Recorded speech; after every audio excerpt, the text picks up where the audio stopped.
Et puis maintenant, le moment que vous attendez tous, la conférence.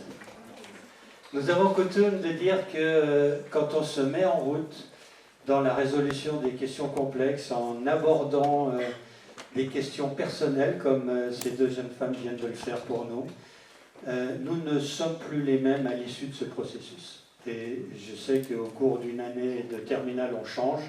Il en est de même aussi pour les adultes que nous sommes. Lorsqu'on s'engage dans une année de formation universitaire à l'éthique, on n'est plus le même à la sortie. Et l'exemple qu'on prend souvent comme image illustrative, c'est l'image des colporteurs.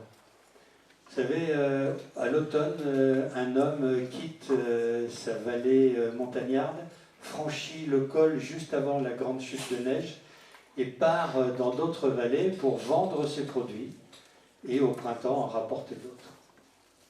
Lorsqu'il revient chez lui, il a l'impression d'être le même homme. Mais ceux qui l'ont attendu ne le reconnaissent pas forcément. Eh bien, il en est de même chaque fois qu'on se met en route dans la question de réflexion éthique. Et c'est la raison pour laquelle on a besoin de temps en temps de balises solides. Et ceux qui nous apportent les plus solides balises sont ceux qui nous font le plus douter, c'est-à-dire les philosophes. Alors je voudrais céder la parole à Élodie Camier-Lemoine qui voudrait présenter son maître en philosophie.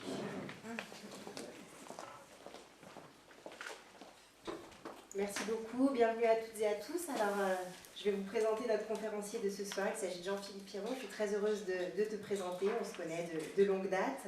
Donc Jean-Philippe Piron est professeur de philosophie. Aujourd'hui, tu es à Dijon, en Bourgogne, mais tu as passé pas mal d'années proche de nous, donc à Lyon, en tant que maître de conférence, professeur, doyen. Et aujourd'hui encore, en parallèle de ton poste de professeur, tu co-diriges la chaire valeurs de soins, qui est portée d'un côté par de la philosophie, que tu représentes avec d'autres collègues, présents dans la salle d'ailleurs, et de la gestion pour réfléchir un petit peu aux implications d'une pensée du soin aujourd'hui, par les humanités, par la philosophie, par l'éthique, mais aussi par tout ce qui attribue de la valeur aux actes du soin, aux institutions du soin. Et c'est vrai que par rapport à ça, on était content de pouvoir t'inviter ce soir. Plus particulièrement, tu as dirigé un ouvrage collectif sur le consentement en 2022. Et donc, ça va être l'occasion de poursuivre peut-être cette réflexion sur le consentement relationnel, mais peut-être aussi surtout de l'élargir aux questions de soins qui nous intéressent ce soir, je pense, toutes et tous. Alors, merci beaucoup d'être là. Et puis, donc, tu as la parole pour le temps que tu souhaites. Dans les limites raisonnables. Oui, très bien. Merci, merci Élodie. Est-ce que c'est utile que je prenne un micro, en fait? Oui. Hein. Il y a les deux, d'accord. Ok. Oui, merci Élodie, merci François, merci à... Voilà. Il faut le mettre bien. Voilà, ça. Donc, oui, salutations du soir. J'aimerais pas, en fait, que ma prise de parole paraisse juxtaposée par rapport aux deux prises de parole précédentes. J'espère qu'elles seront dans le prolongement. J'avais intitulé mon exposé, en fait, le travail du consentement. Je garde ce titre, mais en y mettant peut-être ce que vous y avez apporté toutes les deux précédemment, c'est-à-dire aussi la question du trouble. Et donc peut-être que j'aurais dû donner comme titre à mon intervention « Trouble dans le consentement ». Parce que de cette façon, c'est un peu à ça que vous nous avez invités. En tout cas, je le reçois comme ça. Et donc, ces déplacements en fait, que vous nous invitez à faire, modestement, j'essaierai de le faire à mon endroit, en allant effectivement moins du côté du droit que du côté en fait, des questions éthiques, même si effectivement la question de leur articulation se pose. Donc, effectivement, en proposant ce titre donc, du travail de consentement, d'une certaine manière, c'est pour lutter un peu contre les juristes, juges et avocats. Donc, je ne vais pas faire une joute à mon tour concernant en fait, les deux prises de parole précédentes, mais d'une certaine manière, je voudrais qu'on fasse un petit instant un travail de distance avec la préemption de la question du consentement dans le langage juridique, en essayant de réinstaller en fait, celui-ci dans des dynamiques existentielles qui expliquent pourquoi en fait, ce sont aussi des enjeux à la fois éthiques et ontologiques. Je commencerai en fait par une observation assez générale. C'est qu'effectivement, quand on parle de consentement, d'abord, on pourrait faire un tout petit exercice. Je pensais à ça en vous écoutant et puis avant d'intervenir. Depuis ce matin, vous qui êtes ici, combien de fois avez-vous consenti et à quoi? En fait, si on faisait cet exercice, on s'apercevrait en fait qu'une bonne partie de ce que nous traversons en fait, est en permanence habité par des consentements qui n'ont pas la grande hauteur, le caractère, si vous voulez, parfois tragique aussi, en fait, des figures qu'on hausse autour de la question du consentement, mais il y a des formes mineures du consentement. Hein. Sur les réseaux numériques aujourd'hui, combien de fois vous consentez pour pouvoir aller sur, vous l'avez rappelé dans votre prise de parole tout à l'heure, en fait on consent en permanence. Mais avec quel type de lucidité et avec quel type d'indication de notre liberté. Donc je voudrais donc commencer par là, c'est qu'effectivement quand on parle de consentement, de quel consentement on parle, et peut-être que cette thématique est aussi importante, c'est qu'avec le consentement, on a affaire à ce qu'on pourrait appeler un mode majeur des transactions intersubjectives. Finalement, dans les relations entre sujets humains, eh bien, effectivement, la question du consentement habite la manière de vivre nos transactions, que ce soit d'humain à humain, que ce soit adulte-enfant, adulte-adulte ou autre. Et donc, de fait, effectivement, si on a privilégié dans les deux exposés précédents la question du consentement en matière de relations affectives et sexuelles, on consent dans une multiplicité d'autres champs de nos existences, donc dans une multiplicité de domaines, dans le champ commercial notamment. Si on voulait évoquer aussi la question du droit, il y a aussi la question en fait, du droit commercial, à côté du droit médical et à côté en fait, du droit privé en matière de sexualité. Et donc, en fait, qu'est-ce qu'ils ont en commun?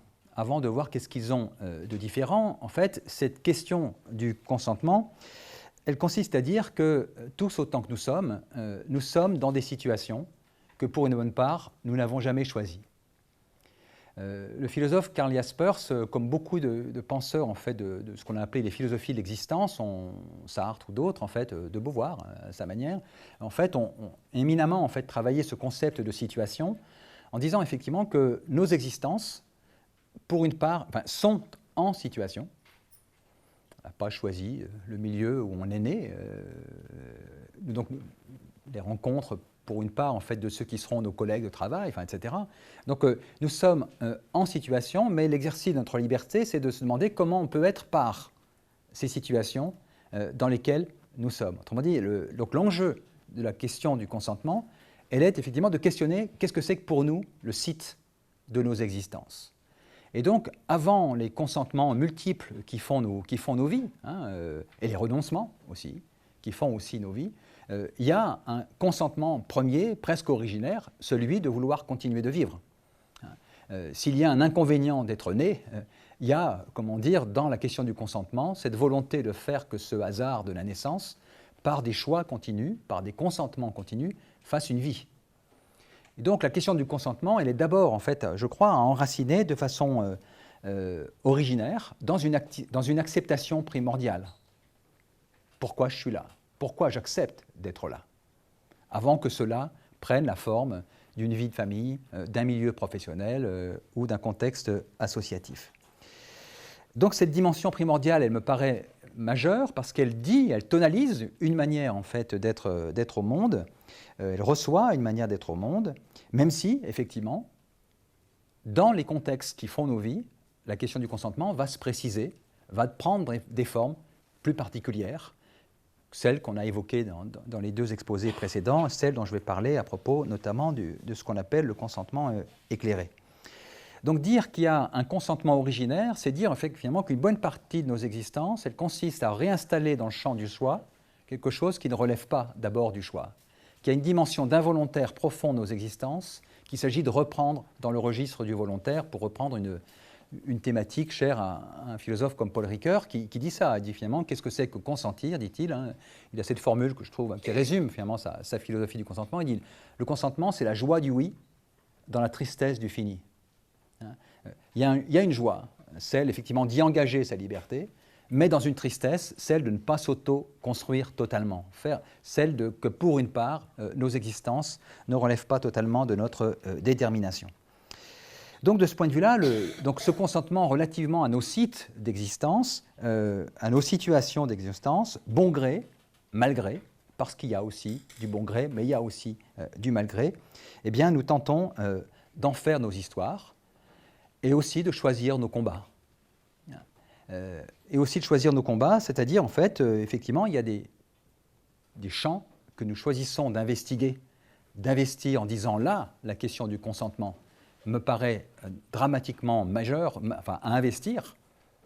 Peut-être qu'effectivement, je ne sais pas jusqu'où c'est une question générationnelle, j'espère que ça n'est pas qu'une question générationnelle, la problématique du consentement en matière d'affaires affectives et sexuelles, hein. Mais si effectivement des générations mettent l'accent sur cette question, elle nous concerne toutes, mais elle concerne aussi comment nous, cette question du consentement, où nous l'avons investie, peut-être ailleurs. Hein. Pourquoi la question du consentement libre et éclairé en matière médicale a été un combat aussi, à un autre moment, à un autre endroit, pour d'autres raisons. Bref, une bonne partie de ce que nous appelons consentement se nourrit aussi, toujours même, d'un certain nombre de concessions que nous faisons à ce que pourrait être l'exercice de notre liberté. Alors ceci dit, effectivement, la thématique du consentement, elle se déploie singulièrement dans un certain nombre de domaines privilégiés, dans 3 domaines en fait privilégiés, où il fait question. Et il fait question parce qu'effectivement, il y a ce qu'on pourrait appeler, donc je reprends cette expression, un trouble du consentement, aussi bien au niveau psychologique, suis-je bien sûr d'être qui je suis dans la décision que je prie, est-ce que je ne suis pas sous emprise, est-ce que je ne suis pas, aliéné. Donc des enjeux psychologiques, des enjeux anthropologiques, des enjeux juridiques et des enjeux et plus généralement existentiels. Les 3 champs en fait, privilégiés pour penser la question du consentement dans notre société, c'est, je l'ai évoqué déjà, la question du droit commercial. Et dans le champ du droit commercial, la question du consentement, la question de la possibilité de rétractation quand on signe un contrat, c'est se méfier du fait qu'effectivement, dans les affaires commerciales comme ailleurs, il peut y avoir des abus de faiblesse. Et donc le droit commercial n'ignore pas effectivement que quand nous contractons, même s'il y a une fiction du fait que nous soyons des sujets de droit, le sujet de droit peut... dans la précipitation, croire avoir vraiment été parfaitement conscient du chèque qu'il signait et se rendre compte d'une certaine manière que, bah oui, mais voilà, bon, bref. Et donc, c'est intéressant de voir que le droit aussi n'ignore pas, il y a une anthropologie du droit, en fait, une temporalité du consentement qui n'est pas concentrée uniquement dans le caractère ponctuel de « j'ai dit oui » ou « j'ai dit non ».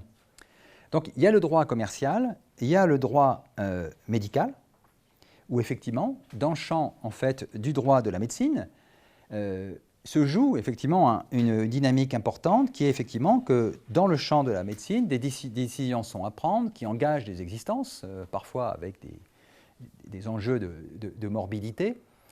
Et donc le droit médical, il est intéressant aussi, enfin, autour de la problématique de la question du consentement éclairé, enfin libre et éclairé.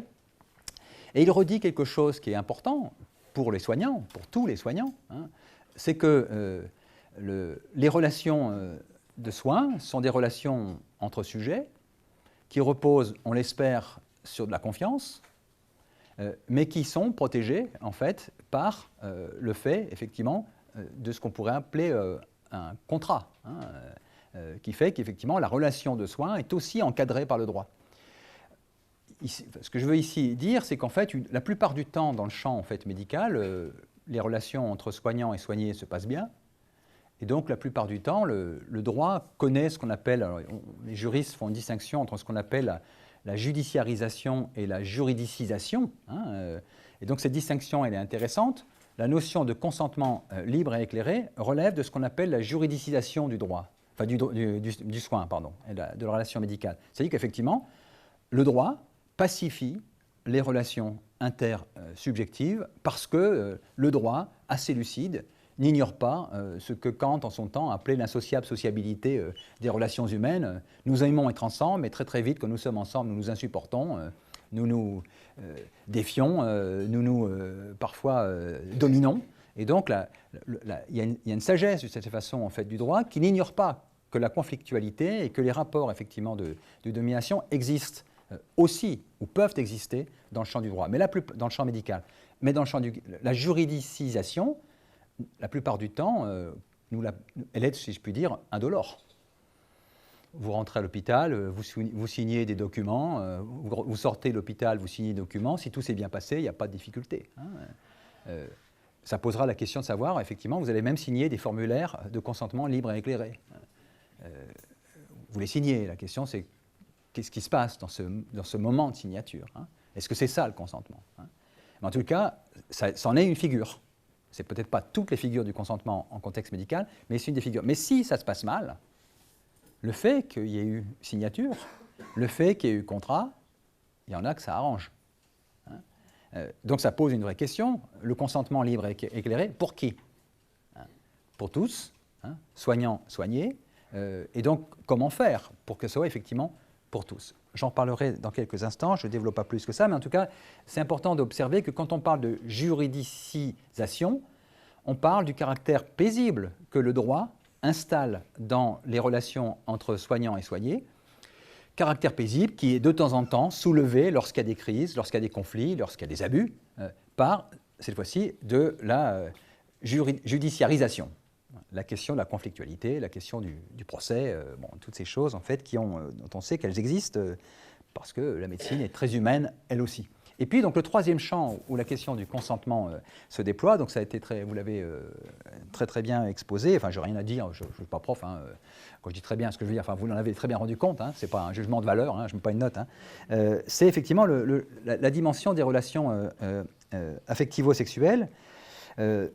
Dont je ne vais pas parler, vous l'avez fait, mais simplement en observant que entre, d'un côté, le droit médical, enfin, la question du consentement dans le champ médical et la question du consentement dans la dimension affectivo-sexuelle, dans ces deux domaines, il y a un champ commun.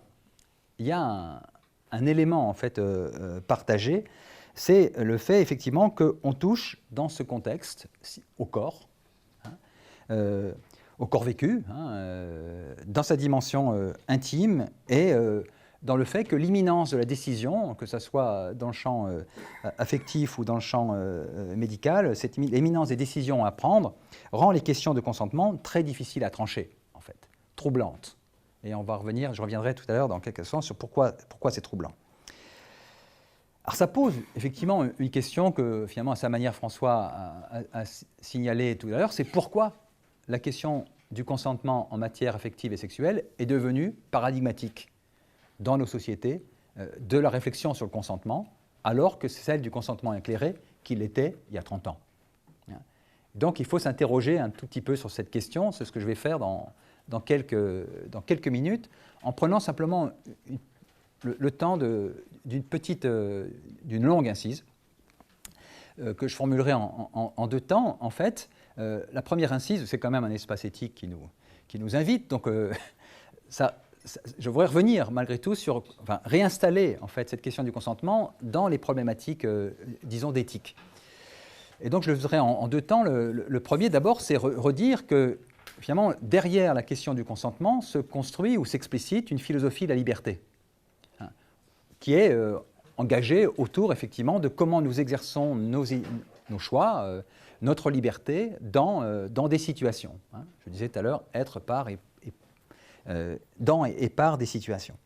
Et donc, effectivement, nous vivons, nous existons, nous devenons à travers les choix que nous faisons ou les renoncements aussi, en fait, qui nous caractérisent. Et donc, il y a une question qui est en jeu, c'est quelle philosophie de la liberté sous-tend notre conception du consentement.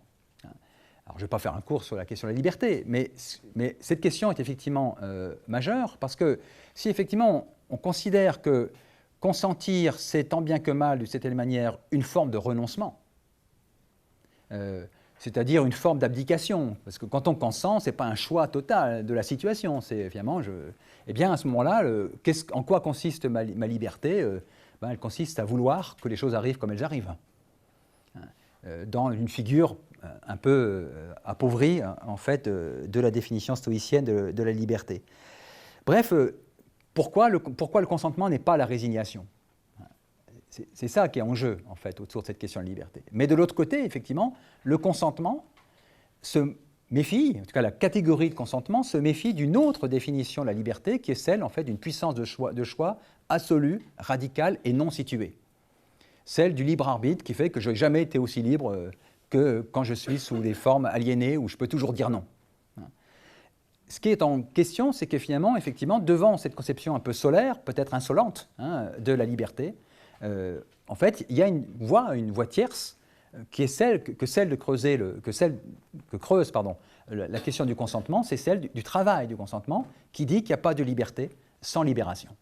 Et que le travail de la liberté, c'est un processus qui se déploie dans le temps par rapport, c'est là qu'est les processus de libération, à l'égard effectivement de ce qui peut être des situations aliénantes ou des formes de domination jusque-là masquées, non nommées, ou dont on n'imaginait même pas qu'elles étaient des dominations parce que c'était naturel de le faire comme ça, ce que vous avez très bien exposé en fait tout à l'heure. Donc ça pose cette question-là. Je ne dis pas qu'il faille trancher ce soir, faites-vous la conception de la liberté que vous voulez, mais je crois en fait que cette question, elle est prégnante, enfin, elle est décisive. Et puis en fait, ça nous amène alors effectivement sur quelle conception de l'éthique faisons-nous reposer notre analyse du consentement. C'est-à-dire qu'en fait, derrière notre conception de l'éthique, il y a effectivement une philosophie de la liberté. C'est qu'en fait, si nous n'étions pas libres de cette manière, il n'y aurait pas à se poser la question des bons choix, de ce que c'est qu'un bon genre de vie. Et là, suggestion tout à fait discutable, disons, elle a au moins une vertu pédagogique, mais elle est un petit peu discutable. Ce qui est intéressant, c'est d'observer qu'en fonction du type de situation de consentement qu'on choisit de retenir pour l'analyse, eh bien, on encourage une tradition de réflexion éthique plutôt qu'une autre. Bon, sommairement, vous le savez, on distingue, en histoire de la philosophie, en fait, entre ce qu'on appelle des éthiques déontologiques, des éthiques conséquentialistes et des éthiques des vertus. C'est intéressant de voir effectivement que ces trois manières en fait, de poser la question éthique du consentement se concentrent sur des approches très différentes, notamment relativement à la question du temps. Je prends la première, celle donc de ce qu'on pourrait appeler l'approche qu'on appelle déontologique. C'est malheureux de l'utiliser comme ça, parce qu'en fait on confond, quand on dit ça, l'éthique et la déontologie, alors que c'est pas ça que je veux dire. Disons, si vous voulez, ces conceptions qui pensent l'éthique en termes de principe. Ça sera peut-être plus clair de le dire comme ça.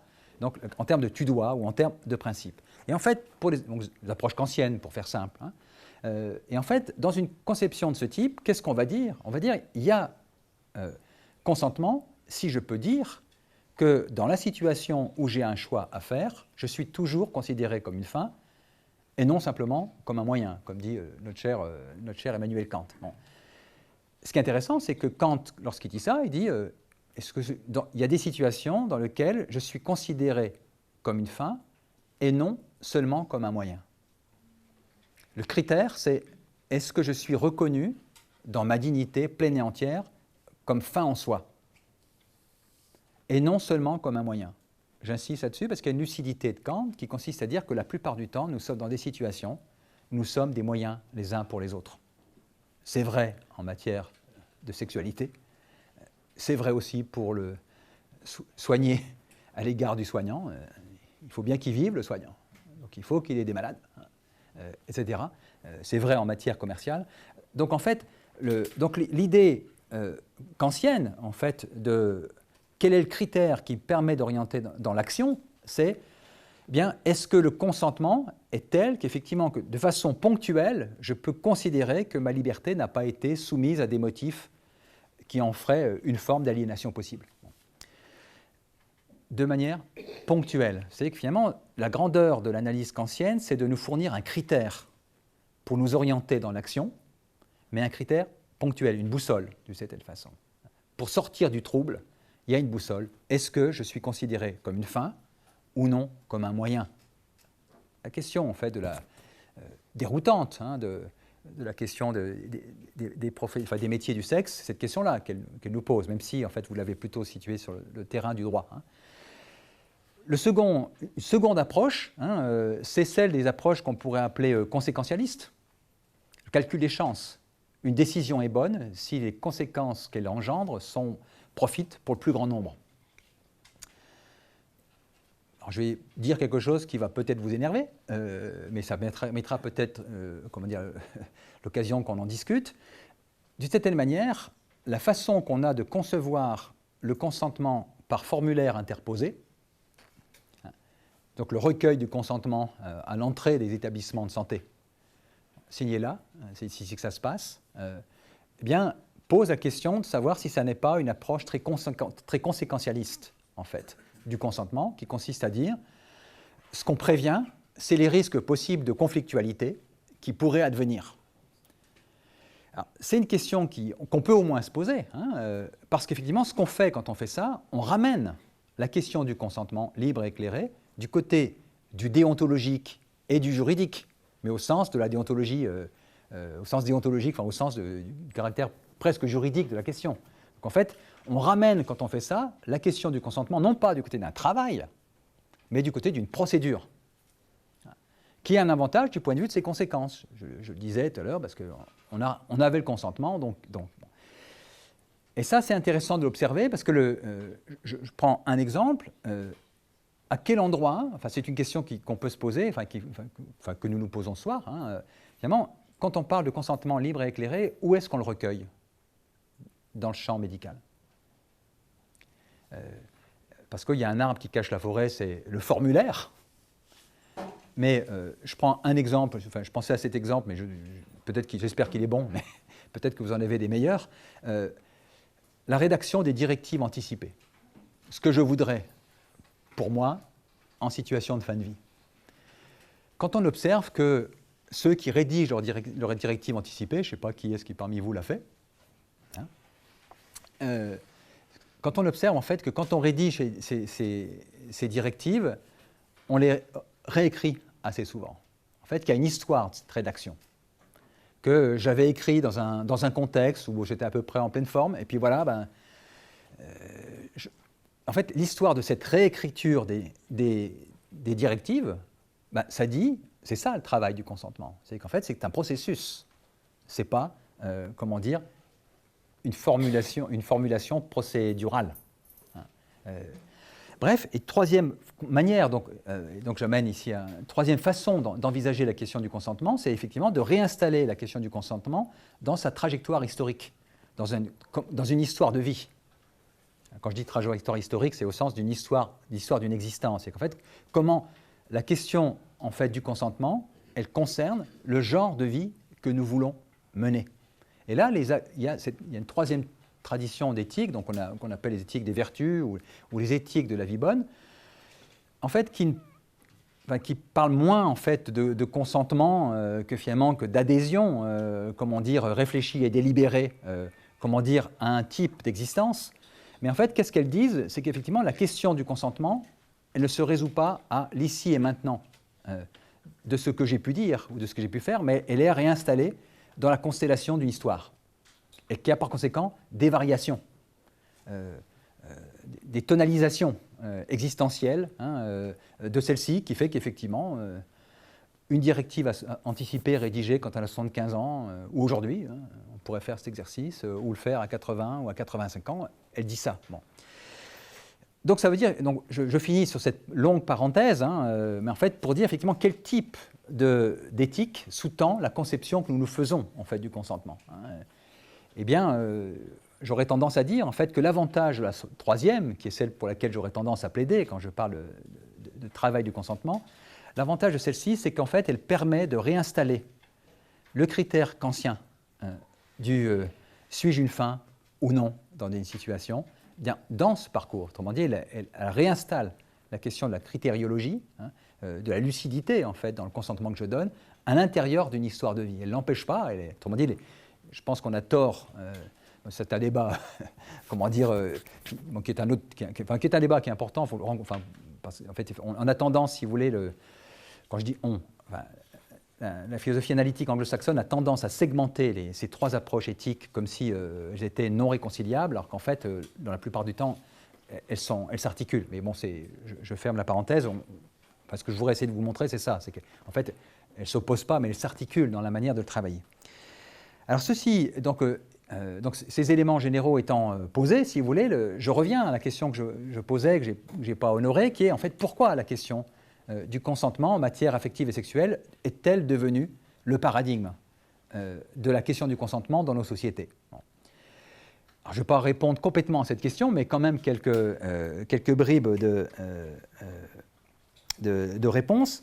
En fait, je parlais de troubles dans le consentement, il y a peut-être une crise en fait, du consentement qui est qu'on pourrait formuler de la façon suivante, c'est-à-dire qu'en fait, nous sommes dans un moment du temps dans nos sociétés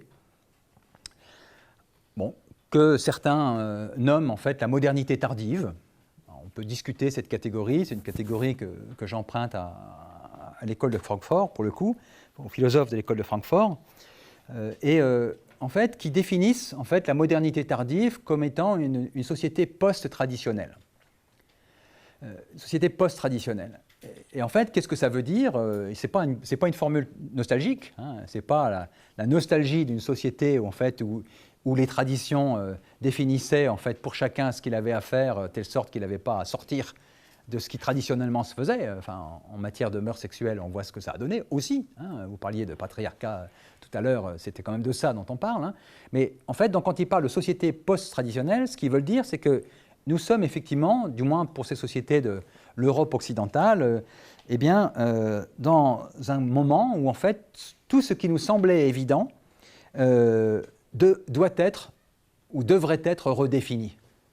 Nous remettons sur le chantier les relations soignants-soignés, hommes-femmes, enfants, parents, etc., dans le champ de ce qui doit être réexplicité, reformulé, reprécisé, presque au cas par cas. Donc c'est une crise. C'est une crise ou c'est un... je ne vais pas discuter sur est-ce que c'est crise, changement de société, mutation, transition sociale. C'est compliqué d'être le contemporain de notre propre situation historique, hein, de nous regarder agir et en même temps nous observer de très très loin. Mais effectivement, il y a des causes structurales en fait, qui caractérisent notre temps. D'abord, effectivement, l'évolution des rapports intrasociaux. Nos sociétés, alors on peut les appeler devenues libérales. Eh bien, dans les sociétés libérales comme les nôtres, effectivement, les rapports et non plus traditionnels, eh bien, les rapports intrasociaux sont, complètement revisités. Je le dis autrement, tout consentement procède malgré tout d'accords préalables.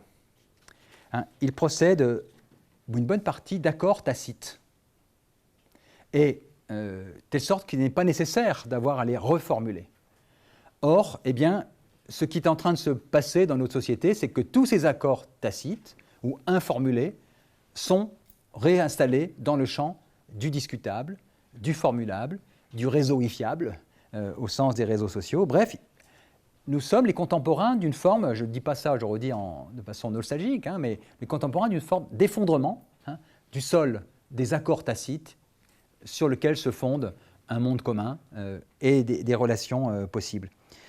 Telle sorte qu'effectivement, si elle s'effondre, eh bien, une tentation, enfin, je le formulerai comme ça, on peut discuter si le mot tentation vous paraît exagéré, une tentation, c'est de vouloir réinstaller tous ces accords tacites dans le champ du contractualisable.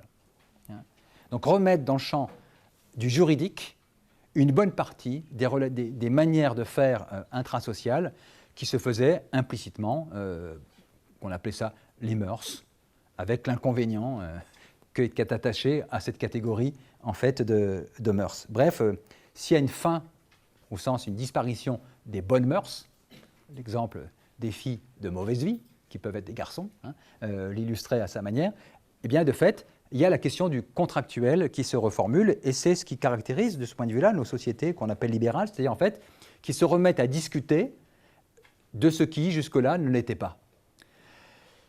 Ça veut dire, en fait, que, de ce point de vue, la question du consentement, si elle s'impose à ce point dans nos sociétés, c'est que l'entente dans nos sociétés n'est plus donnée. Elle est à construire. De telle sorte, effectivement, que les discours d'émancipation sont en permanence à reformuler, à redire, à redéployer.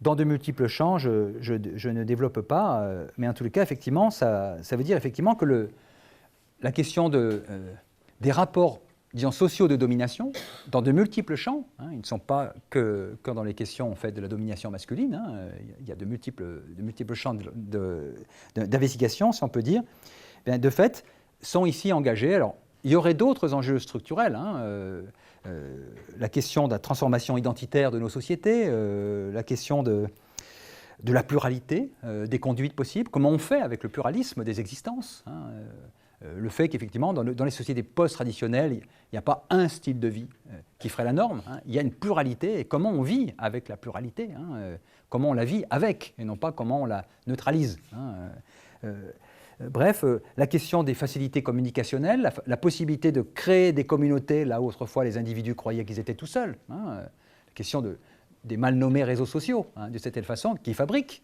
du social, hein, aussi à leur manière. Hein. Bref, nous sommes les contemporains de nouveaux codes relationnels qui questionnent le fait de savoir si on peut en formaliser de nouveaux, ou s'ils ne sont pas formalisés, s'ils ne sont pas opposables, eh bien, comment fait-on avec? Bref, faudra-t-il faire des procès pour tout? Et si ce n'est pas des procès, comment faire avec ces accords intrapsychiques et interpsychiques tacites? En tous les cas, si on peut dire l'avantage de notre situation, hein, c'est qu'elle remet sur le métier la fameuse formule « qui ne dit rien, qui ne dit mot consent ». Et donc elle pose la question de qu'est-ce qui se passe quand on ne consent pas. Il y a une romancière en fait qui a publié un ouvrage que je trouve assez formidable, ça s'appelle « Le dictionnaire des mots manquants ». Dictionnaire des mots manquants, c'est qu'en fait le dictionnaire donc, des mots qui manquent dans la langue française pour dire une situation. L'exemple paradigmatique, c'est quand vous perdez un enfant, comment on nomme cette situation? On ne peut pas dire qu'on est orphelin, on ne peut pas dire... oui, bref, en fait, on ne peut pas dire qu'on désenfante. Bref, on crée des néologismes, mais de cette façon, il n'y a pas de mots. Il y a une trouée dans la langue. Hein. Et de cette manière, la question se pose aussi sur qu'est-ce que c'est que déconsentir, si vous voulez. En fait, on n'a pas de mots pour dire ce processus qui fait que j'avais consenti, mais je déconsens. Hein. Et en fait, cette catégorie-là, elle est intéressante parce qu'effectivement, elle nous éloigne un petit peu de la définition juridique du consentement qui a été rappelée tout à l'heure, parce qu'effectivement, le discours qui dit « toute personne majeure civilement est déclarée apte à consentir ou pas », enfin tout ce que vous avez rappelé, qui ne disconsent pas, consent-il? Oui, c'est ça, là, en fait, la question qui est difficile. Bref, suffit-il donc de ne rien dire pour que tout soit permis? C'est ça qui est en jeu autour de la question du disconsentement, et le disconsentement n'est pas qu'une question, comment dire, juridique, parce qu'elle porte sur la modulation, et je crois que c'est ça qu'il faut entendre, c'est ça la question du trouble, hein. C'est les modulations, les actualisations, en fait, de nos relations intersubjectives. On module. Question du... comment dire, on n'est pas, comment dire, le modèle rationnel, comment dire, d'un sujet totalement maître, en fait, du sens de sa décision, en fait, ignore les modulations thymiques, pathiques, affectives, hein, sensorielles, en fait, qui font qu'un consentement se déploie, qu'une acceptation se donne ou pas. Il y a de la modulation. Et la question contractuelle a tendance à contractualiser, ou penser plutôt le consentement à partir du modèle contractuel, obère cette dimension du travail, justement, du consentement que je viens rapidement de pointer. Donc, autrement dit, il y a un intérêt, mais il y a une limite d'appréhender la question, en fait, d'une analyse du consentement à partir du seul modèle du contrat. Parce qu'effectivement, on peut se poser au moins la question, enfin je la pose comme ça, est-ce que cette notion libérale de contrat, elle est adaptée pour tout type d'expérience, et notamment pour nos relations intersubjectives? Toutes nos relations intersubjectives sont-elles contractualisables? Qu'est-ce qu'on fait avec nos enfants? Comment ils consentent aux choix qu'on fait parfois pour eux? Jusqu'où on peut contracter? Bon. Nos élèves, avec nos collègues, enfin, etc. Bon. Et donc, on voit bien que il y a dans le consentement non pas un acte qui ouvre à une forme de toute puissance, de la volonté et de la rationalité, mais aussi une forme de modulation qui suppose, qui cherche sa voie, si l'on peut dire. Alors, ce que je ne sais pas, c'est jusqu'à quelle heure? Voilà. Très bien. Donc, consentez librement encore à quelques minutes. Donc, merci. Donc cette idée-là de comment dire, le caractère limité, si vous voulez, de l'approche libérale en fait du consentement par le contrat, elle montre effectivement que la notion en fait contractuelle en matière de consentement, elle vient du droit des obligations. Donc de ce contexte où effectivement on cherche dans le droit des obligations à se prémunir, à donner un statut à l'erreur, au dol de la doléance et de la violence. Mais ces catégories-là, de l'erreur, du dol et de la violence, qui sont centrales dans le droit des obligations, est-ce qu'elles sont suffisantes, est-ce qu'elles sont pertinentes pour penser la relation de soins ou pour penser la relation affective et sexuelle? Est-ce que c'est suffisant pour penser ce qu'on pourrait appeler un juste consentement? Parce qu'effectivement, qu'est-ce qui se passe quand il y a tromperie sur le service et sur la qualité de la relation? Qu'est-ce qui se passe lorsqu'on est devant une situation? Est-ce qu'il faut revenir sur l'intention ou sur le fait? Bref, en droit, c'est difficile de trancher sur la question de savoir s'il y avait ou non consentement, mais de cette manière, quand il s'agit d'engagement éthique, c'est encore plus difficile. Parce que nos raisons d'agir ne sont pas toutes des raisons. Il y a des raisons d'agir, en fait, qui sont... il y a un fond d'opacité dans nos choix. Et ce fond d'opacité, alors il ne s'agit pas d'en faire une excuse, ce n'est pas ça que je veux dire, mais c'est ça la question du trouble. C'est qu'il y a une dimension de nos choix qui fait que, bien que lucides, ils ne sont pas lucides totalement. Au sens, quand on dit consentement libre et éclairé, à partir de quand considère-t-on qu'on est vraiment éclairé?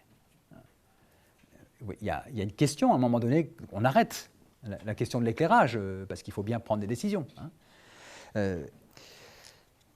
Bref,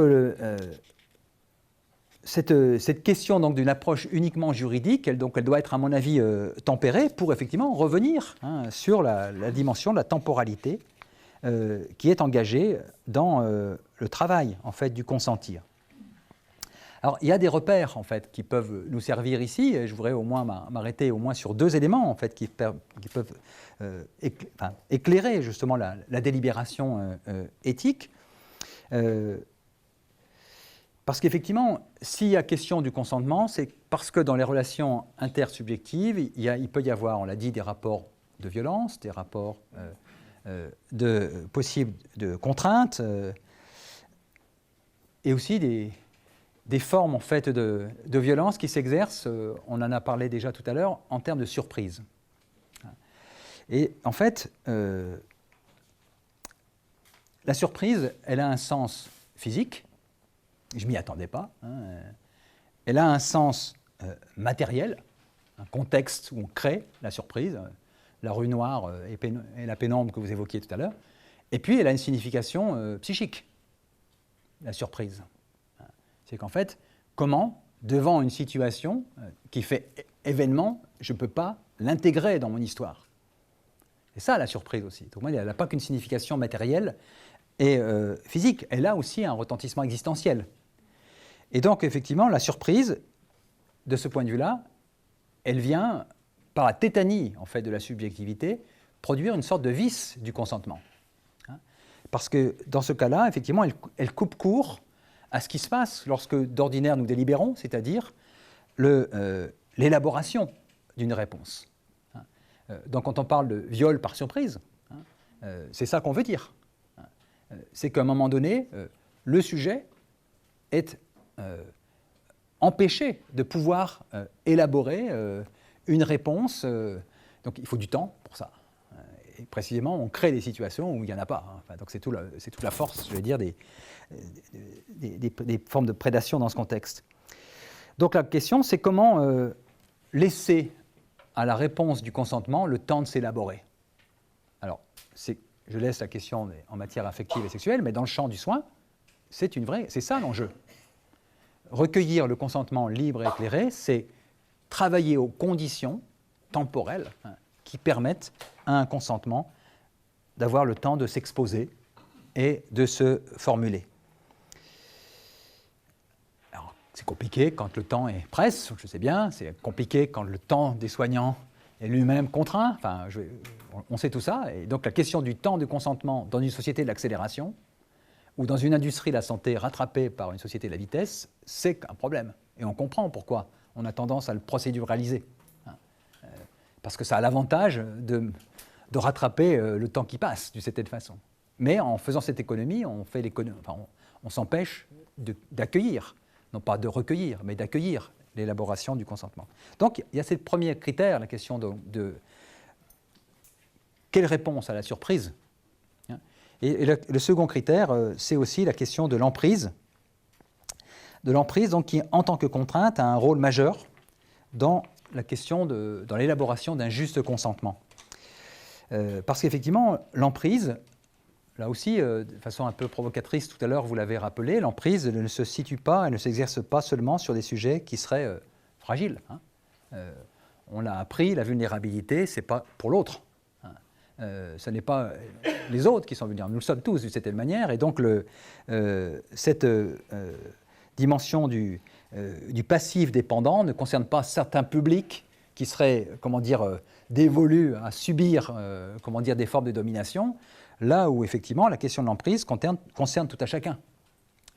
Parce que l'emprise, c'est une forme finalement consolidée de la violence surprise. C'est la conséquence, au fond, d'une manière de préempter l'initiative de l'autre en l'installant dans les stratégies qu'on a prévues pour lui. Bon. Emprise conjugale, on l'a évoqué aussi, mais pas que. Alors je voudrais en fait terminer. Donc ces deux critères, ils questionnent ça, c'est en fait comment on fait donc, pour donner du temps à la question d'élaborer par rapport à la surprise, et comment on fait pour désidéologiser, désidolâtrer, en fait, ces figures, en fait, qui, par leur scénario, nous installent, dans une forme consolidée de surprise. Donc, c'est la question de comment on fabrique des espaces sociaux émancipés, en fait. Je voudrais terminer sur un dernier point, parce que, vous le savez peut-être, l'année prochaine, il y aura une nouvelle génération d'UDU, donc il y aura une autre conférence inaugurale.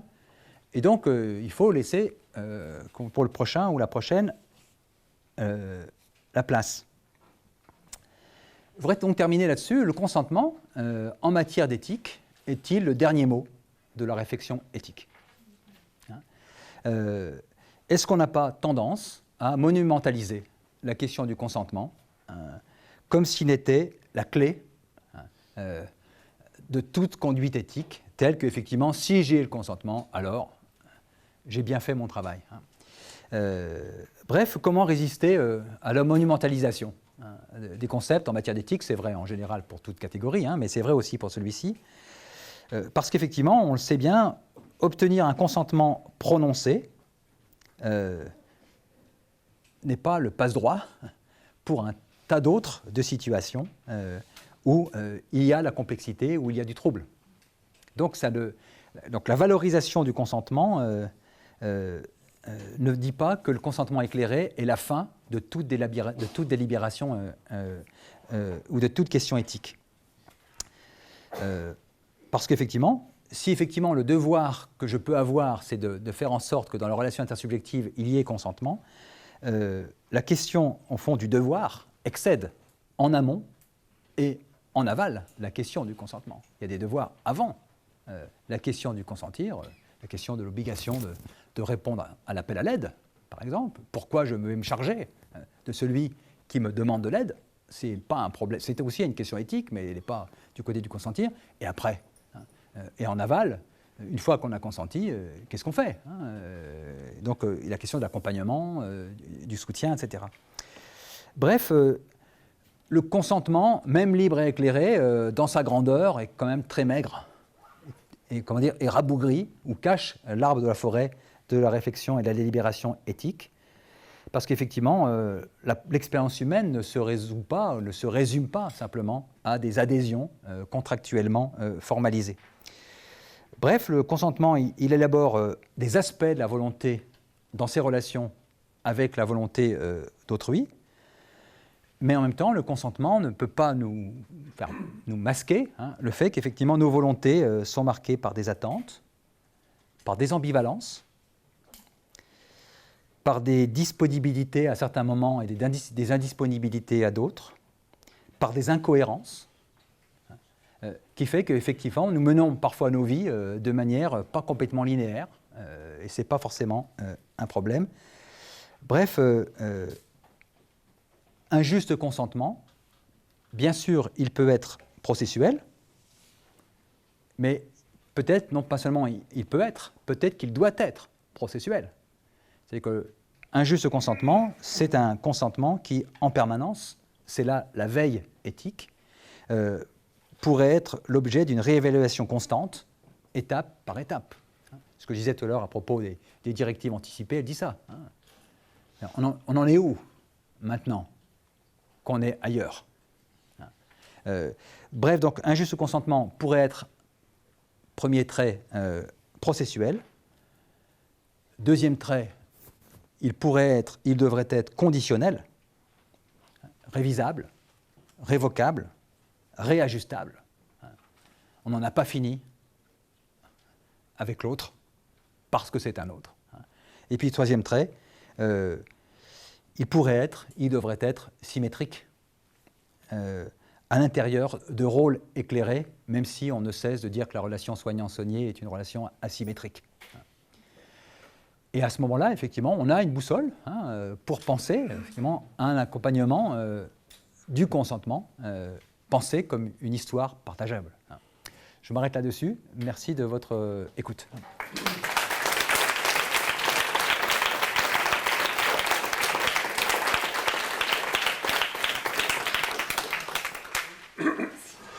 Merci beaucoup Jean-Philippe. Alors on a une vingtaine de minutes pour avoir le plaisir d'échanger avec vous qui êtes là nombreux ce soir. Alors en attendant que peut-être vous prépariez les remarques, les questions, les rebondissements à ce que vient de nous partager Jean-Philippe, j'avais envie de rebondir moi-même et déjà peut-être te poser une première question. Alors déjà sans faire la synthèse que François vous ferait tout à l'heure, ton propos a permis de comprendre que ce travail du consentement, cette notion de consentement, se situe au carrefour quand même de plusieurs enjeux que tu as évoqués au cours de ton propos, des enjeux psychologiques, anthropologiques, juridiques et bien évidemment éthiques.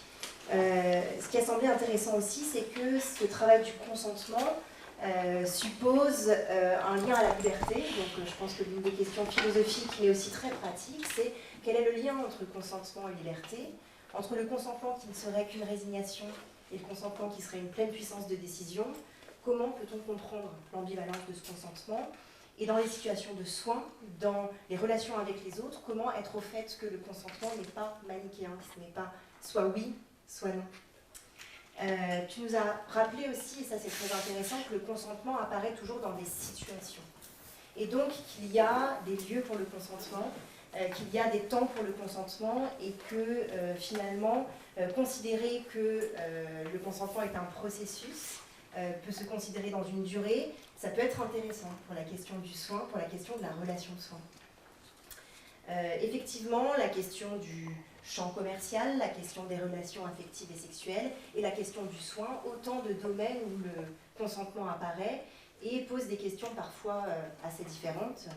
Il y a un contexte qui est posé quand on s'interroge sur la notion de consentement, un contexte qui nous interroge sur comment construire un monde commun. Alors comment ce travail du consentement continue dans ce travail collectif d'un monde commun, et quel est-il? Alors la question que j'avais pour toi, c'est que tu as abordé la dimension contractuelle du consentement, qui peut comporter un piège, en tout cas dans le domaine du soin, qui peut conduire parfois à une injonction à l'autonomie, à la liberté, au consentement. Et cette injonction à se positionner, quand parfois on est malade, vieillissant, en situation de handicap, ça peut être assez violent. Donc comment finalement cette ère du consentement, qui est toute légitime et qui est importante, doit pouvoir laisser la place peut-être à d'autres choses, à ces zones grises que tu as évoquées, à cette obscurité de nos choix, et comment le consentement fait aussi la place à une notion qui est proche mais qui n'est pas la même, qui est la question de la confiance dans la relation de soi. Donc voilà, je serais heureuse de t'entendre sur ça, et bien évidemment la parole est à vous. Oui.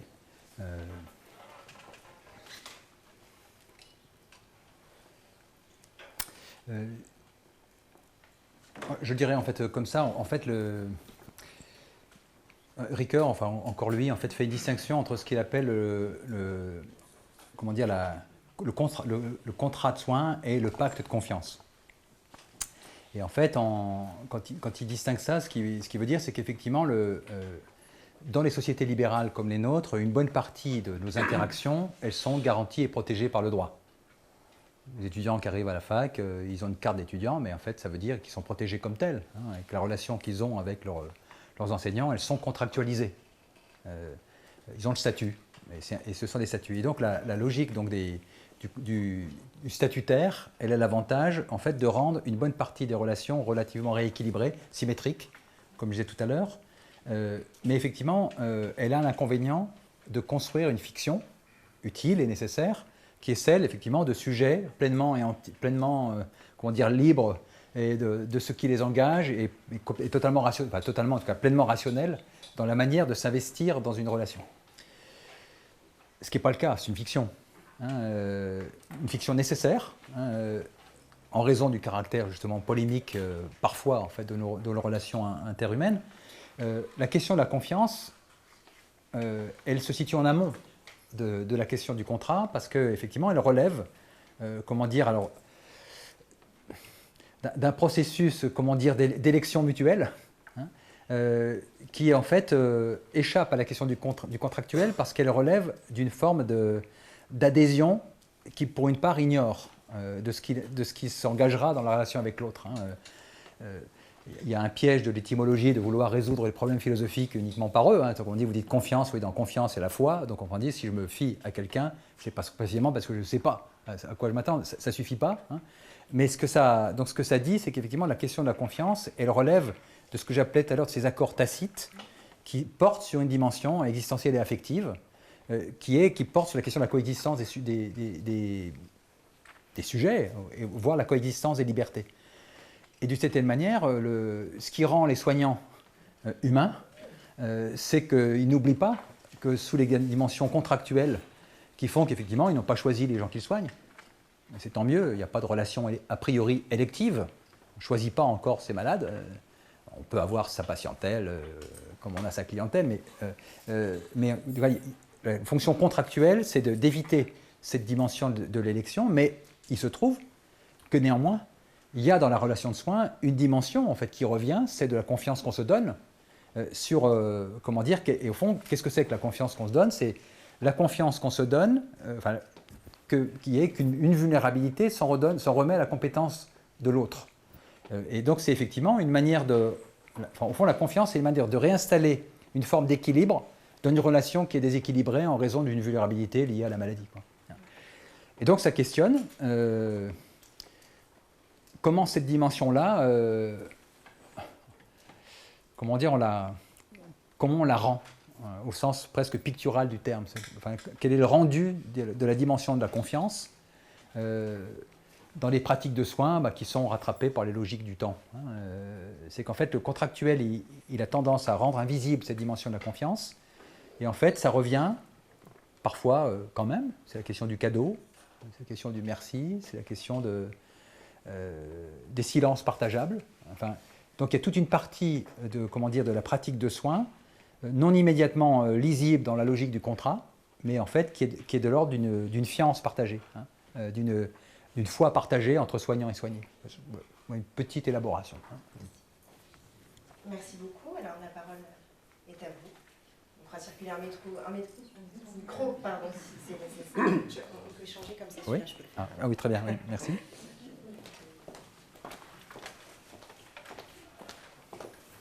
Monsieur Granet. Merci. Georges Granet, merci généraliste.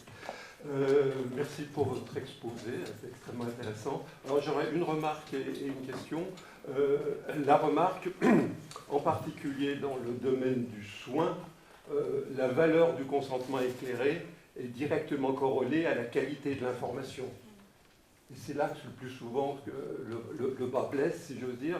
En particulier, il est très rarement précisé dans l'information que le consentement est révocable à tout moment sur des processus de soins à long terme. Et ça, c'est certainement quelque chose qu'il faut travailler parce que c'est vraiment un point faible de la relation de soins. Et puis donc, pardon, la question, vous avez abordé le problème du déconsentement, entre guillemets. Est-ce que c'est un renoncement, c'est-à-dire que c'est une vertu, une valeur un peu péjorative, ou est-ce qu'au contraire, c'est un côté positif de reprise en main ou de révélation? Ça, il faudra qu'on discute en fait. Hein,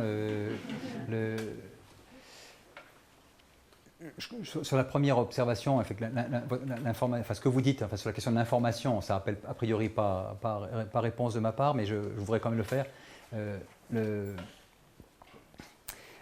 cette manière, la formulation en fait, du recueil du consentement libre et éclairé, formulée dans un cadre juridique, elle repose sur l'idée que nous sommes des rationalités, en fait, qui, lorsqu'elles sont parfaitement informées, peuvent prendre des décisions en toute conséquence. Mais sommes-nous cette fiction? Et on voit très bien, une des difficultés dans le champ du soin médical, c'est qu'une information peut être donnée et pas entendue. Moi, je le formule souvent comme ça, en disant en fait, tout le travail des soignants, c'est comment d'aider à ce qu'une information devienne un événement. Et donc, ça passe par les affects, ça passe par du temps, ça passe par le corps, la relation de corps à corps, de cette manière, en fait, de confiance, qui lie les protagonistes. Mais effectivement, et donc effectivement, la question de l'information, vous savez, sa dimension de corrélation, elle est importante, mais elle relève malgré tout d'une fiction juridique, mais dont on comprend la nécessité, mais dont il faut aussi entendre la limite. Oui, alors sur le second élément, oui, c'est la question du trouble. C'est qu'en fait, c'est comment nous faisons avec ce fond d'opacité qui fait qu'effectivement, pour une part, nos adhésions connaissent parfois des reculs, qui ne sont pas nécessairement de renoncement, mais qui sont des manières de se réaccorder avec son être profond, d'une certaine manière. Et donc, ça serait intéressant de l'éclairer par la clinique, ça.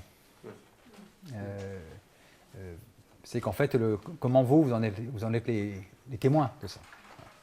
Moi, j'ai pris cet exemple en fait, de la directive anticipée parce que c'est un médecin qui m'a expliqué. Lui, il aide à la rédaction des directives anticipées des personnes. Il m'a expliqué ça. Il dit enfin, comment on a ce qui semblerait être une rétractation est en fait un affinement en fait, de la compréhension de la situation. Donc, ce n'est pas un échec, c'est une errance, mais une errance féconde. Et donc, il y a un tas de situations où cette dimension peut apparaître. Mais là, je n'ai pas la richesse de la clinique pour... C'est ça, oui, il faudra des observations. Voilà, c'est ça.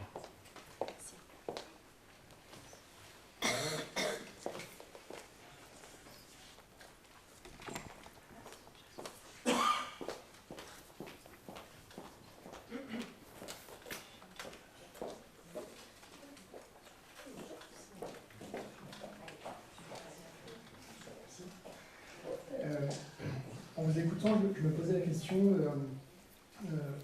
est-ce qu'on peut consentir à quelque chose ou est-ce qu'on consent plutôt à quelqu'un?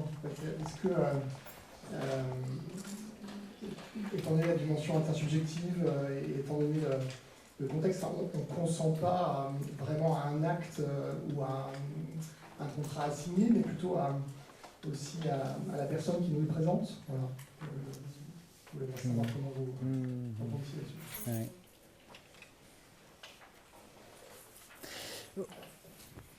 Une partie de ce que j'ai cherché à faire entendre, c'est comment la question du consentement, en fait, elle travaille sur les accords tacites intersubjectifs qui peuvent être médiés par des biens non humains. Et on voit très très bien comment, en fait, ce qu'on appelle des choses ne sont pas que des choses. En fait, elles sont investies, en fait, la plupart du temps, enfin souvent. Bon, il faudrait voir, il faudrait creuser un petit peu, mais elles sont investies en fait de projections affectives, de mémorisation, de qualification. Et donc, en fait, ce qui est en jeu, c'est effectivement, pour moi en tout cas, la question du consentement, elle concerne des rapports de sujet à sujet, fût-ce par bien matériel interposé. Dans le droit commercial, c'est ce qui se passe, en fait, de certaine façon. En vous répondant, moi je pensais à la question du droit notarial, hein, mais très bien Enfin voilà, je ne sais pas si je réponds complètement à votre question, mais en fait, ce qui me trouble dans votre question, c'est qu'il y en a une autre, en fait, que j'entends dans celle-ci, c'est la question de est-ce que le consentement ne vaut que la relation de sujet à sujet, ou est-ce qu'elle vaut aussi pour le sujet de relation que j'entretiens avec moi-même. C'est-à-dire que, est-ce que ça peut avoir un sens de consentir à soi-même? C'est une manière de mettre en abîme, si vous voulez. Enfin, dire, en fait, vous me posez une question, mais j'en entends une autre, donc, ce qui fait que j'ai du mal à répondre à la vôtre. Mais c'est parce que, effectivement, ça interroge, finalement, qu'est-ce que c'est que pour nous une situation d'existence, en fait? Qu'est-ce qui nous permet de nous tenir dans l'existence? Et ce qui nous permet de tenir, c'est des accords que nous entretenons avec les êtres et les choses, en fait. Mais voilà. Mais vous pouvez continuer. Juste une petite remarque, juste pour être sûr d'avoir bien compris, j'ai l'impression que vous faites la promotion d'un mouvement du consentement vers le discernement. Discernement en tant que processus dynamique. Ah ouais.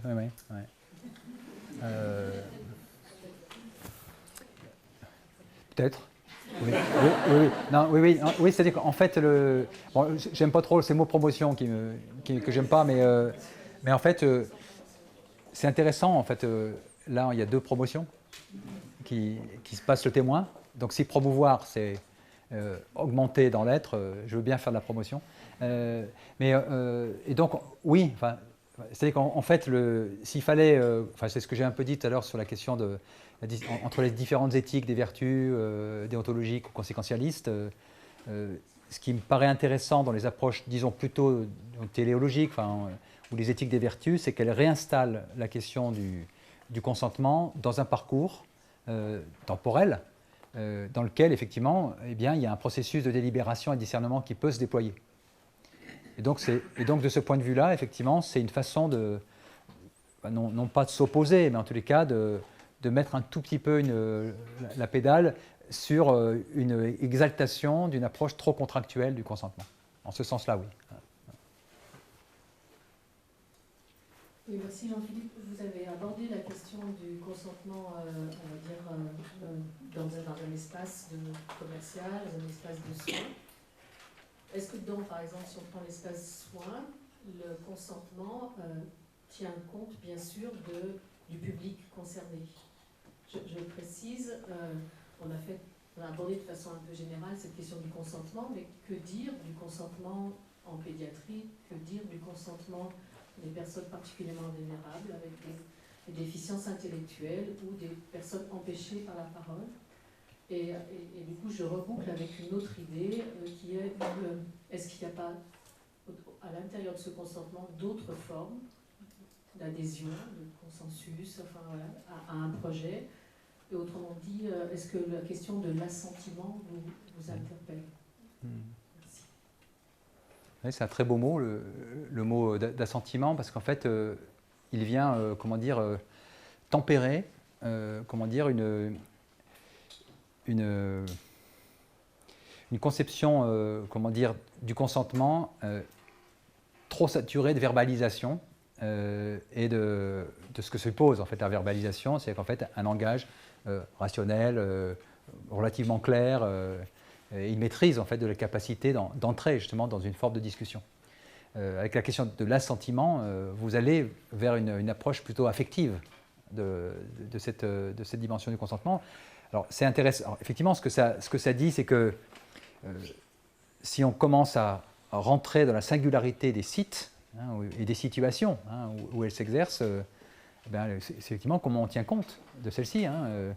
Et donc, il y aurait un chapitre à ouvrir, donc c'est la question de ce qu'on pourrait appeler la chronique du consentement. C'est qu'en fait, au sens de la maladie chronique, c'est-à-dire qu'en fait, il y a des chroniques, c'est-à-dire qu'en fait, une façon, effectivement, de construire une manière d'assentir ensemble, même lorsque le verbal n'est pas possible, même lorsque la situation de minorité l'empêche. Donc il faut l'en faire. C'est des chapitres qu'il faut écrire, qui s'écrivent, en fait, et qui ont l'avantage de...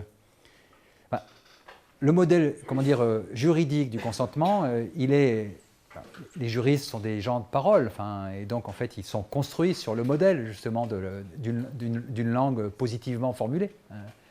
Effectivement, quand on est devant celui qui n'a pas la parole, l'enfant, ou la personne sédatée, ou l'état position relationnel, etc., ou les polyhandicaps, on est obligé. Il y a cette question effectivement d'aller, comment dire, chercher du côté du sentir ce qui ne peut pas être formulé du côté du verbal.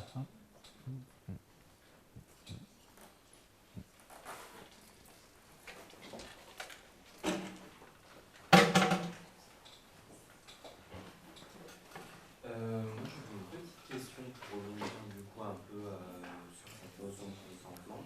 J'ai quasiment l'impression qu'on définit un peu aussi la confiance et la relation de confiance. Et je voulais savoir, est-ce que finalement, le fait de donner sa confiance, c'est pas quelque chose qui normalement demande du temps, alors que nous, à l'hôpital, par exemple, quand on recueille le consentement, assez souvent, le patient ne prend même pas le temps de lire la feuille de consentement et nous donne finalement en fait sa confiance assez rapidement. Donc je voulais savoir finalement pourquoi les patients donnent cette confiance-là facilement, alors que consentement et confiance c'est un peu lié quand même. J'en sais rien. Non, c'est très très belle cette question, parce que elle met au jour justement le fait qu'il peut-être qu'il se maintient encore dans nos services de soins justement des accords tacites où en fait on accepte de remettre son histoire dans les mains expertes des autres. Peut-être qu'on est encore dans ce contexte. C'est pour ça qu'en fait, quand on a eu peur à un moment donné de la judiciarisation, en disant il va y avoir du procès, voilà, en fait, les choses sont beaucoup plus paisibles qu'il n'y paraît. Ça ne veut pas dire qu'il n'y a pas du difficile, ça ne veut pas dire qu'il n'y a pas du tragique, mais peut-être qu'effectivement la relation de soin, le soin tel qu'il se fait, ça ne veut pas dire qu'il n'y a pas des brebis galeuses, qu'il n'y a pas de situations problématiques, mais peut-être que c'est un des espaces où en fait les accords tacites intersubjectifs sont encore robustes. C'est ça que je répondrais. Et ça, c'est réjouissant. Mais peut-être que je me leurre.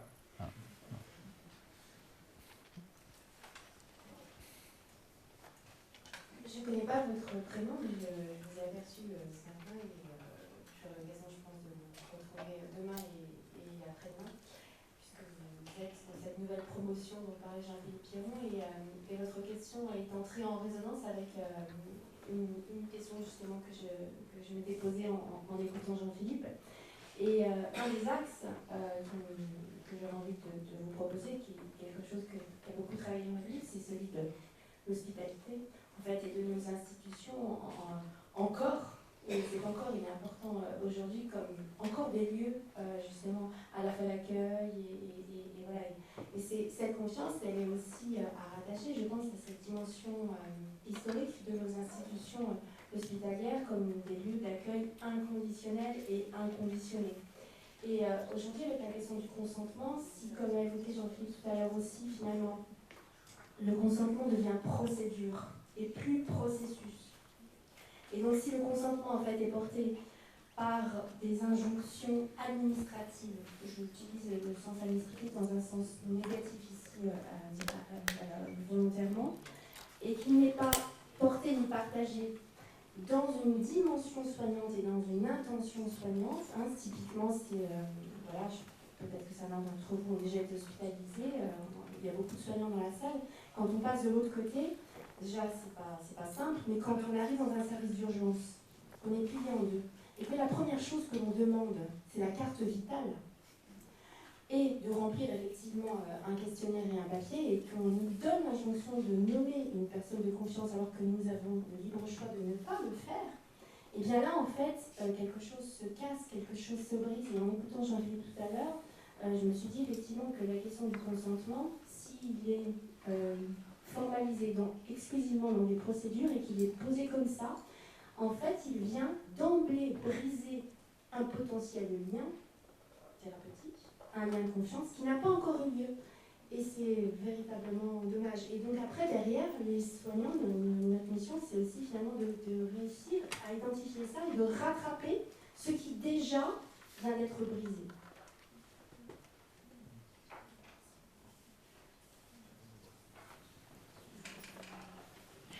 C'est une belle conclusion, non?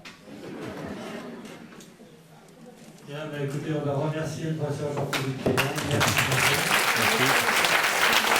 Merci, François.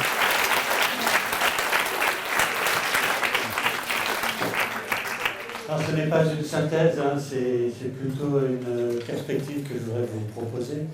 D'abord, nous nous inscrivons les uns et les autres dans une chaîne de transmission. On a parlé d'Élodie avec son maître Jean-Philippe, un de ses maîtres Jean-Philippe. Nous avons eu des maîtres avec lesquels nous avons créé un enseignement entre Lyon 1 et Lyon 3, qui était Jean-Jacques Vullen-Burger, le doyen de l'époque, et Yves Matillon, mon maître en médecine. Et c'est les deux jeunes que nous étions qui avons été chargés de mettre ça en musique. C'est une reviviscence et un retour régulier. Donc déjà s'inscrire dans une tradition, c'est aussi penser que nous venons de quelque part, et comprendre d'où nous venons nous permet de mieux comprendre où nous allons. Donc lire les grands penseurs, s'imprégner de leur système de pensée, ça ne veut pas dire y adhérer, hein. Ça veut dire comprendre ce qui nous a précédés pour aller un peu plus loin. Alors dans le un peu plus loin, j'ai noté quelque chose qui m'a frappé. Tu nous as parlé du consentement de sujet à sujet, puis du consentement avec soi-même. Sujet à sujet, on prend souvent l'exemple de l'étudiant et de l'enseignant. On n'est pas certain que l'étudiant ait consenti à tout, même si le statut d'étudiant le protège. Je pense surtout que ça l'expose à respecter un certain nombre de règles, à des horaires, à des modalités d'évaluation. Et si on lui avait demandé son avis, il en aurait peut-être choisi d'autres. Peut-être on demandait à ses copains s'il était le meilleur, le plus beau. Et les réseaux sociaux sont nés à peu près pour ça.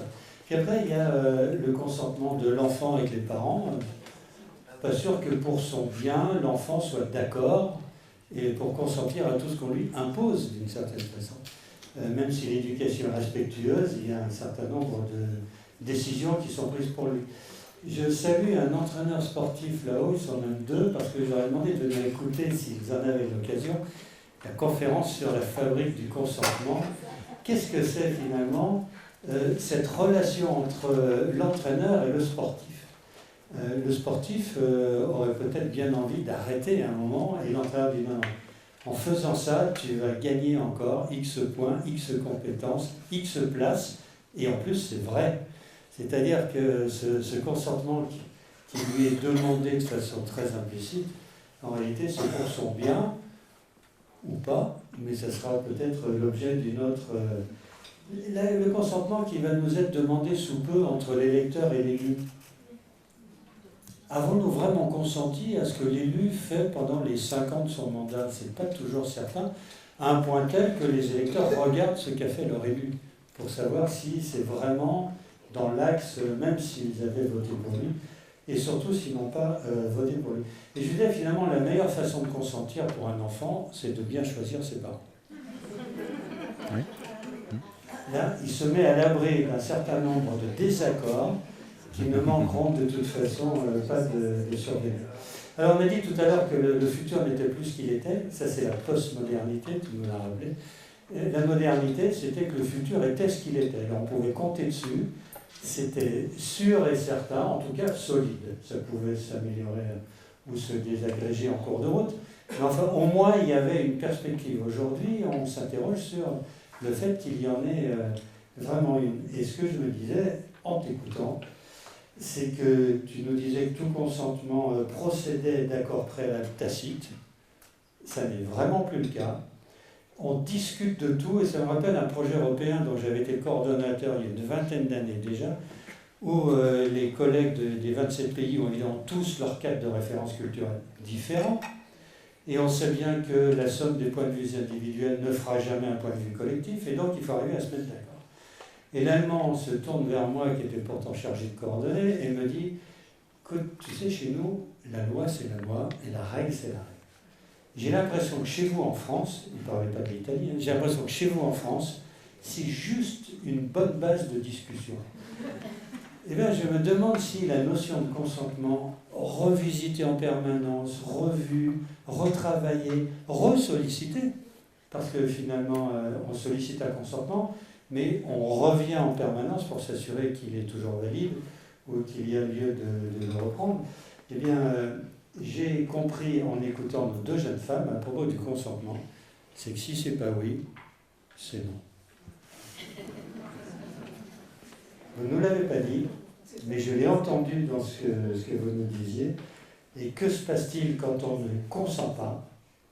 Eh bien, c'est non.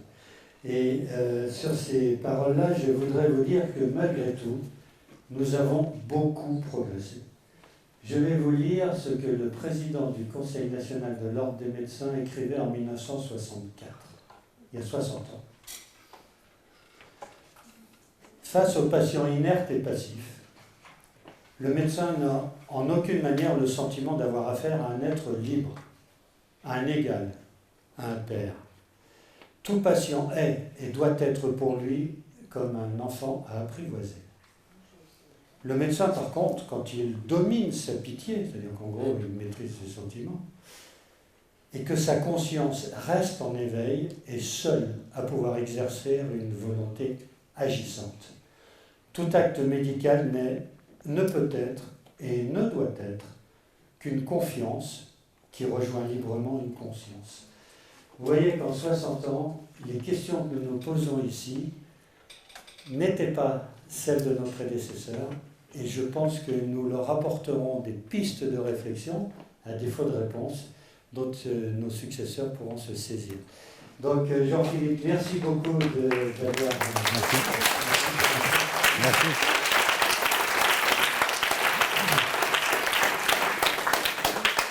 Et bien sûr, l'ouvrage Souvenir, qui est différent de celui de nos deux jeunes femmes, parce que tu es philosophe, et là, ce sont des idées de lecture. Merci. Bien sûr, avec la carte de l'ensemble des membres de l'espace éthique qui te remercie profondément. Merci beaucoup. Merci à vous.